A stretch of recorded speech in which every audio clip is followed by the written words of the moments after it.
It's now for plenty in them, including apples. And many of these children have never eaten or seen apples anyway. So they really need to unlearn everything to be able to participate and engage in the civic world once they become young people. And I think it's also a case where we speak about, when you look at the definition, political, social, and moral, wasn't learning, I think unlearning. To young people, they say politics is not a bad word. The quality have learned as a people that politicians maybe must be deceitful, they must look a certain type of way, they must have a certain morphology, and they certainly should hold their people, they should control their people as opposed to free their people. So it is okay that as a principle and as a value, we're talking about politics and governance. On the social part and on the moral part, I want to, I think many people have said this in different ways, that the only constant is change. History changes. History has to change. Because we do go and there are new scientific methods that tell us about history. We go and open excavate and see and study, and we get new information which allows for history to change. We know that culture changes. Many of us these days are happy when we have twins.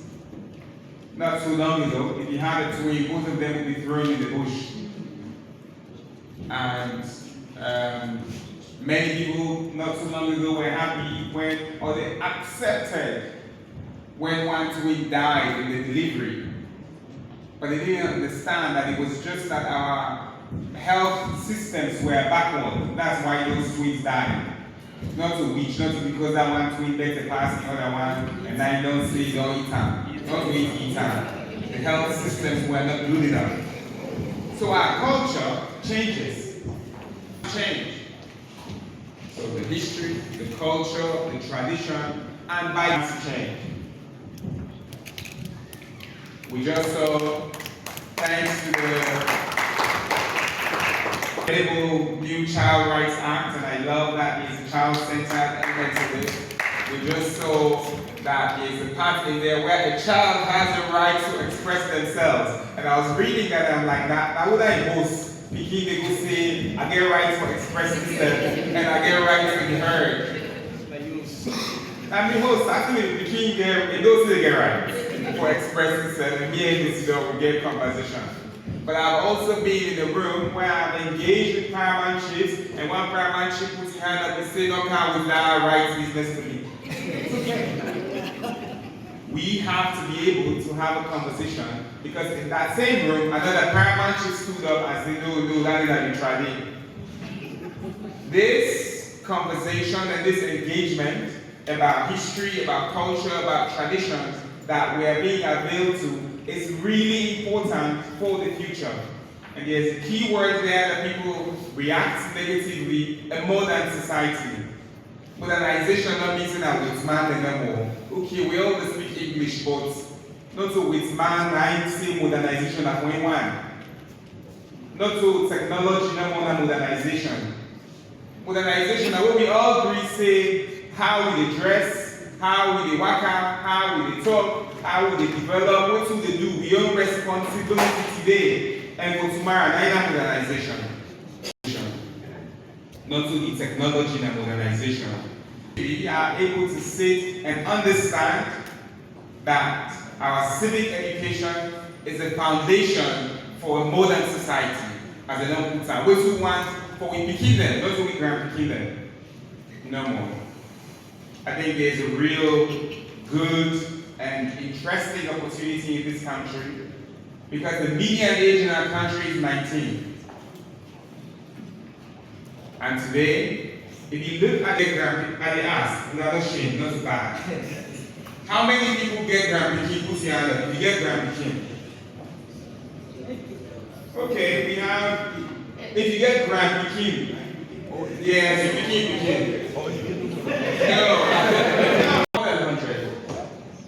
get Grand King.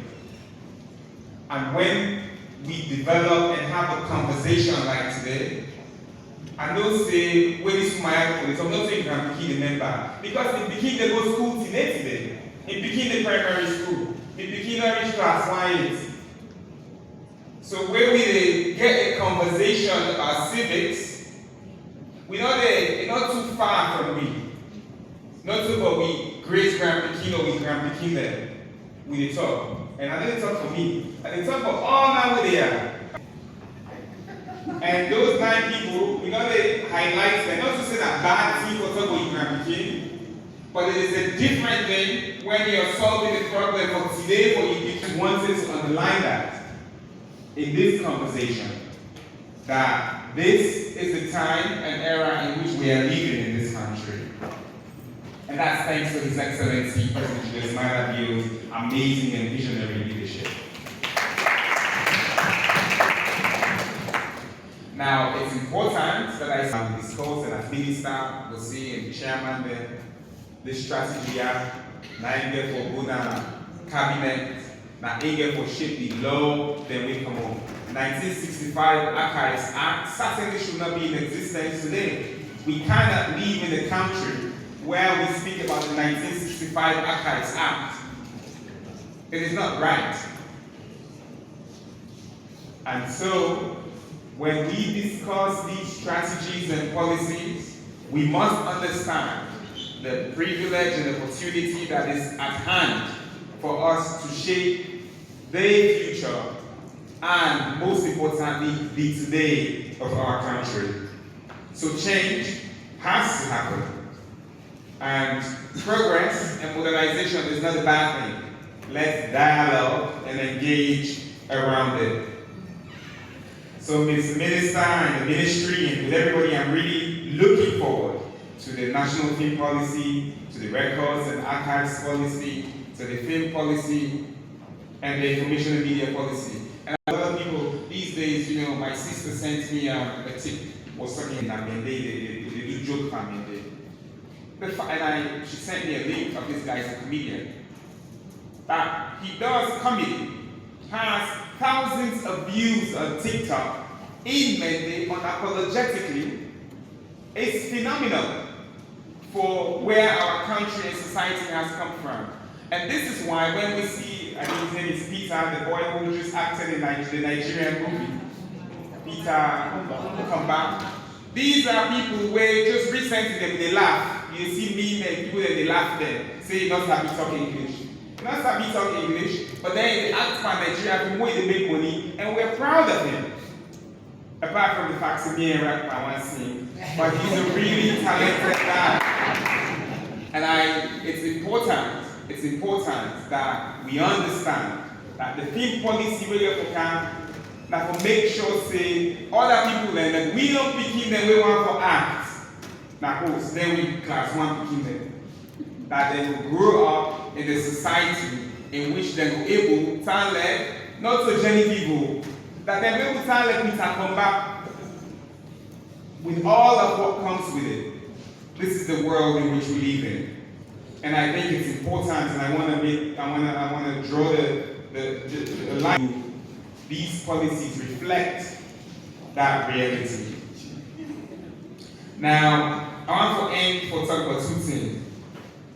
One, I want to talk about equity, and the other one, I want to talk about radical inclusion. But I don't want to be paddy way to tell me say, if you want to talk and then you remember say,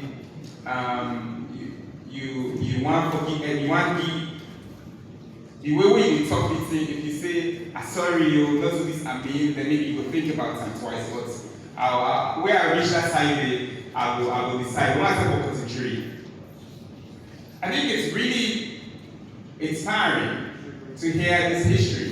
I certainly did not know the history, but then I think about it. You get Concentrina, by 91, it's very central. Nabo, of course it makes sense that people may have done this using Concentrina. And so what's done, Mr. Minister, a challenge to the Ministry of Environment and to you and to my colleagues in Cabinet. I don't know how that looks like, but maybe there's some move to make cutting trees in cities or within the certain area definitely banned from cutting. I think we should think about what it means for us to protect the symbolism of the cotton tree as it relates to and to value in our communities. Certainly it's everywhere, but within our towns, I invite us to remake that reach, and that's a suggestion, a mere contribution to the debate, because I never go. Mr. Minister, a mere contribution to the debating, add see a tree. Let's figure out a way to protect it symbolically as kind of a strategy. So I want to speak about radical inclusion because it's there. And I'll speak about it in a way in which people have been intentionally misrepresenting it. I read somebody send me a message today, they ask and say, oh, now I did by radical inclusion. Yes, now we did by radical inclusion. No. We did by radical inclusion because it's about justice. It literally says no one should be left behind. Like, it don't matter who say you come on, how you turn, what you talk, whose tribe you live, whose language, you age, that you matter and you reach fullest potential. So yes, that we live by radical inclusion. If person feels say, you know, they by radical inclusion, we, as part of radical inclusion, meet all the debates and engage people that will not agree with me. And more cancel them when we discuss, say, you believe in historical injustice. That's okay. There are people who are racist, there are people who are sexist, there are people who don't believe women should be at the table, there are people who don't think that women should get jobs. That's on them. Let's have that conversation. But we don't believe that. We believe that women are equal, gender equality. That's what we believe in. We believe that no matter who you are, that the opportunities of life should be given to you so you reach your fullest potential. We don't believe that we should control you. That's who we are. That's what we mean when they who says hello like we are.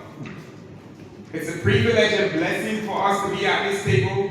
When you heard the Minister of Information talk, he called Auntie Kenya, not only for age, but because he understands and respects the value that she played in her growth. The chairman of NACSID is my uncle. But he sends me messages and comes and meets, and it is okay that we can live in a society in which the policy and the first thing where the minister put there was about children. I forget what the technical word that you use. And that's something we should believe in because yes, over 70% of our population is under 25. So why should we focus on children and youth empowerment? Why should we be embarrassed and ashamed for something?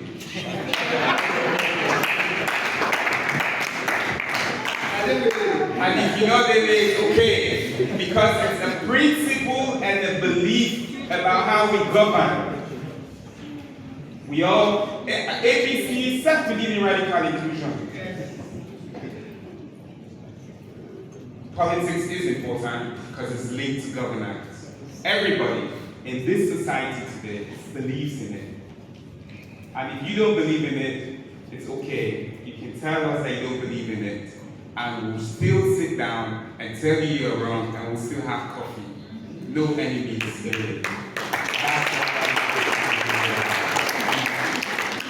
So where we see and I will discuss and I wanted to highlight it not only because Minister Barr and the radical inclusion. And they because they believe in the principles and the theories of radical inclusion. So instead they did. We all did it. Yeah? And I wanted to end on that to say about national development, these conversations about civic education, which is fundamental to the President's vision, to the National Development Plan. These conversations are essential to the future and the present of our country. They must be based in inclusive, constructive, participatory, consultative dialogue. And that's what we're doing here today. And that's why I asked permission from His Excellency to miss the first statutory meeting I had, but I have to extend my apologies. I can't miss 2 meetings with His Excellency. I have to excuse myself.